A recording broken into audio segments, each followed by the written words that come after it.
तो आप सबका मैं अपने YouTube चैनल मार्गदर्शन अकादमी पर हार्दिक स्वागत करता हूं। मैं अनिल मिश्रा आपके बीच में सटीक खबरों के साथ उपस्थित हूं और इसमें भी आपको कुछ डिटेल देने जा रहा हूं जो कि बहुत आवश्यक डिटेल है। साथ में इसी प्रकार से अपना अनुराग बनाए रखें दोस्तों, यही मैं चाहूँगा। आपको हमारे नोट्स चाहिए तो शानदार नोट्स लीजिए। TGT, PGT, LT या किसी भी प्रतियोगी परीक्षा की आप तैयारी करते हो, हमारे नोट्स से 99% प्रश्न आने की गारंटी है। टेट सुपर टेट से भी 148 प्रश्न आने की गारंटी है। ठीक है, आप लोग तो अच्छी तरीके जानते हैं भाई। देखिए, ये आप लोगों को करना है। आप लोग दूर दराज जा कर के बकवास स्थानों से खरीद लेते हो और उससे 10% प्रश्न भी नहीं आता। ठीक है, तो आपकी भलाई को देखते हुए हम लोगों ने इस पर डिसीजन लिया है कि आप लोग इसका लाभ ले सकते हैं। दोस्तों, शासन की ओर से एक बड़ा मैटर समक्ष आया है जो कि आपको जान लेना, जिसके बारे में बहुत ही ज़रूरी है। मैं बता देना चाहूँगा कि आपके TGT के पदों का वेरिफिकेशन का कार्य चल रहा है। पोर्टल आपका दोबारा खुलेगा। जाहिर सी बात है कि परीक्षा की तिथि भी थोड़ी सी टलेगी, थोड़ा सा बदलाव ज़रूर होगा, लेकिन देखा जाए तो शासन की स्थितियाँ है ना, शासन की स्थितियाँ इस बात को स्पष्ट करने के लिए पर्याप्त हैं दोस्तों। शासन के द्वारा इस बात को स्पष्ट कर दिया गया है कि भर्तियाँ आपकी समय से ही कराई जाएंगी। जाहिर सी बात है, अगर कुछ अच्छा पाने के लिए 15 दिन 20 दिन ज़्यादा थोड़ा सा लेट हो जाता है तो कोई दिक्कत नहीं है। आप तो देरी झेलने के लिए मशहूर हो दोस्तों, है ना। हम लोग तो पूर्ववर्ती सरकारों में 5-5 साल तक एक भर्ती झेले हैं। ठीक है, कम से कम यहाँ पे आपको कई भर्तियाँ देखने को मिली। 2011 का भी इन्होंने पूरा कराया, 2016 का भी इन्होंने पूरा कराया, 2021 का दिया सबसे बड़ी भर्ती, और उसके बाद 2022 की भी भर्ती थी। भर्तियाँ काफ़ी निकली हैं अगर देखा जाए TGT के परिप्रेक्ष्य से। और रही बात यह कि नया आयोग इसीलिए योगी जी ने बनाने का निर्णय लिया ताकि भर्तियाँ जो लटकती रहती हैं, जितनी लेट होते रहता है, वो लेट लतीफ़ी दूर हो। जब जाहिर सी बात है चेयरमैन एक रहेगा तो सभी भर्तियों का कैलेंडर जारी करके, है ना, उसका समाधान करता रहेगा, तो ये बेहतरीन मंच है दोस्तों। इससे अच्छी बात और क्या हो सकती है। तो देखा जाए तो अच्छा ही हो रहा है, सब अच्छा ही होगा, है ना। बाकी आप लोगों को भी सार्थक प्रयास की आवश्यकता है। साथ ही साथ आप लोगों को आप लोगों के बीच में जो भी वीडियोस पढ़ रहे हैं, ठीक है, उनको शेयर करने की भी आवश्यकता है। आप शेयर करिए, ज़्यादा से ज़्यादा लोगों तक शेयर करिए। और हम इतना ज़रूर जानते हैं कि ऐसे ही नहीं यार, देखिए जैसे गणतंत्र दिवस है। गणतंत्र दिवस एक ऐसा पर्व है जिस दिन हमारे देश का संविधान लागू हुआ। हमारा संविधान 7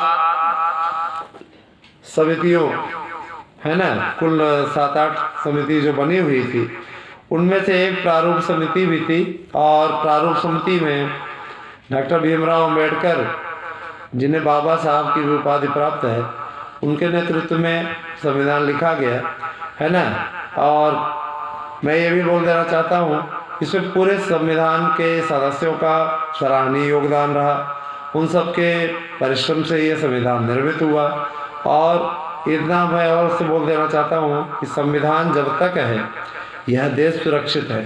संविधान को कोई, है ना, जैसे कि आरोप कुछ लोग लगाते हैं मोदी ने संविधान बदल दिया, ये है वो है। मोदी ने संविधान को सही स्वरूप दे दिया, यूँ कह लीजिए।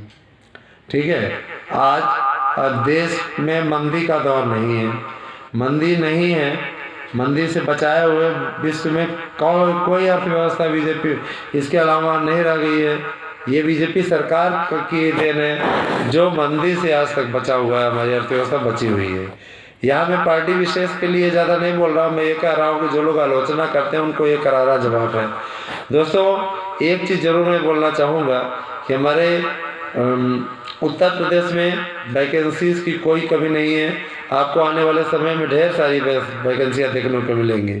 सबसे बड़ी चीज़ खुशी की बात तो ये है कि 90% सीटें उत्तर प्रदेश के युवकों के लिए आरक्षित होनी जा रही है, जैसे कि बाकी प्रदेश में है कि वहाँ पे 10% सीटें मिलती है तो 10% सीटें मिलेंगी, ठीक है। और रही बात ये, देखिए जैसे EWS के आरक्षण पर कतिपय लोगों को बड़ी आपत्ति है, कुछ नेता हैं जिनको बड़ी आपत्ति है। मैं ये बता देना चाहता हूँ, जिसपे सर्वोच्च न्यायालय की मोहर लग गई उस पर आपत्ति करने का कोई प्रश्न ही नहीं है। और आपत्ति क्या ये कोई बात थोड़ी ना हुई, गरीब किसी भी वर्ण में हो सकते हैं, है ना। अब अमीर लोग क्या कहते हैं, चाहे जितना करोड़ पैसा रखे हों, लेकिन OBC होने के कारण से उनको आरक्षण मिल रहा है। जो बेचारा गरीब है, जिसके पास में मुश्किल से 2 वक्त की रोटी का गुजारा हो पाता है, वो सिर्फ इस नाते आरक्षण ना पाए कि वो सवर्ण है, तो ये कोई बात नहीं हुई। आरक्षण का जो दायरा है, जो निर्धारण है, निश्चित रूप से वो आर्थिक आधार पर ही होना चाहिए, चाहे किसी भी जाति का हो। मैं कहता हूँ OBC को ही 27% आरक्षण मिला हुआ है। उन 27% आरक्षण में अगर देखा जाए तो उसमें भी आर्थिक आधार पर तय होना चाहिए। जो गरीब तबके के उन बेचारों को मिलना चाहिए। अब आप स्वयं सोचिए कि मुलायम सिंह यादव के परिवार को आरक्षण की क्या आवश्यकता है, स्वयं सोचिए, लेकिन आरक्षण मिला हुआ है। इसके अलावा मायावती जी के परिवार को आरक्षण की क्या आवश्यकता है, लेकिन उनको आरक्षण मिला हुआ है ना। अब जैसे नेता हैं बड़े बड़े, तो उनको आरक्षण की क्या आवश्यकता है, लेकिन उनके परिवार को आरक्षण मिला हुआ है ना। और जो बेचारे बहुत गरीब तबके के हैं उनको आरक्षण नहीं मिला हुआ है। तो ये सारी चीज़ें हैं दोस्तों, इतना ज़रूर जान लीजिए कि आरक्षण की व्यवस्था ही संविधान में इसलिए की गई थी ताकि जो निचले पायदान पे खड़ा हुआ व्यक्ति है, जाहिर सी बात है वो उच्च पायदान पे जा सके। बहरहाल यहाँ पे आरक्षण का मुद्दा नहीं है, यहाँ पे आपकी भर्तियों का मुद्दा है। तो मतलब इसलिए कि आज हम थोड़ा सा जा रहे थे, कुछ लोग आरक्षण पे मोर्चा निकाल रहे थे, तो हमने कहा आपके आरक्षण को छीन कौन रहा है। इस प्रकार की अफवाहें जैसे कतिपय लोग उड़ाते रहते हैं अफवाहें, कहते हैं मोदी ने रेल बेच दिया, ये बेच दिया, वो बेच दिया तो उस पर यात्रा कैसे कर ले रहे हो। क्या निजीकरण करना बेचना नहीं होता है। निजीकरण करना मतलब नाकारा निकम्मे लोगों से निकाल करके ऐसे हाथों में दे देना है, ठीक है, ऐसे हाथों में दे देना है जो कि मजबूती से उसको सही तरीके से चला सके। दोस्तों हम ज़रूर सरकारी विभाग से रिलेटेड हैं, लेकिन मैं इतना ज़रूर बता देना चाहूँगा कि मैं ये चाहता हूँ कि निजीकरण होना चाहिए। निजीकरण बहुत ज़रूरी है। अगर निजीकरण नहीं होगा तो ये जो नकारापन घुसा हुआ है, जैसे कुछ महोदय हैं जाएंगे, मैं तो बताता हूँ, मैं पोस्ट ऑफिस की एक घटना बताता हूँ आपको। पोस्ट ऑफिस में ऐसे ऐसे नाकारे लोग बैठे रहते हैं जिनके पास में कोई काम नहीं है, वो दिन भर सर्वर नहीं है इसी का बहाना बना करके बैठे रहते हैं, काम ना करना पड़े, है ना। अगर उनके पास में 10-20 लेकर के आप चले जाइए कभी मान लीजिए पोस्ट के लिए, तो उनको इतनी तकलीफ होती है, ऐसा लगता है कि जैसे रख दीजिए, 2 दिन बाद आइए, 1 दिन बाद आइए। हमने कहा है आपकी ड्यूटी है आज के आज चाहिए और शाम तक चाहिए, समझ में ना, जो आपका कार्य है वो करिए। तो ऐसे निकम्मों को रख करके क्या कहते हैं, शासन क्यों पैसा इनको दे। VRS ले लो अगर नहीं ताकत बची है शरीर में तो, है ना। ऐसे जाहिर लोगों को क्यों झेले जनता का नुकसान हो रहा है भाई। इसलिए उचित यही है ना, कि ऐसे लोग काम करें, नहीं काम करें तो इनको निकाल बाहर किया जाए, नए युवाओं को रोजगार दिया जाए, उनको मौका दिया जाए, ठीक है। और मैं ये देखता हूँ कई जगह मैंने ये देखा है कि लोग सरकारी कर्मचारी होते हुए भी विद्यालय का बाइकाट किए कर रहते हैं ये भी एक विकट स्थिति है।